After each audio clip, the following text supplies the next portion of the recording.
गर्मी के सीजन में जैतो जवनिया सूख गे छाउड़ी। गर्मी के सीजन में जैतो जवनिया सूख गे छाउड़ी।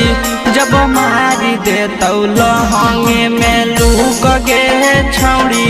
जब मारी दे तो लहंगे में लूक गे छाउड़ी। आगे बढ़े लगतौ दिने दिने दुख गे छाउड़ी। आगे बढ़े लगतौ दिने दिने दुख गे छाउड़ी। जब मारी दे तो लहंगे में लूक गे छाउड़ी। जब मारी दे तो लहंगे में लूक गे छाउड़ी।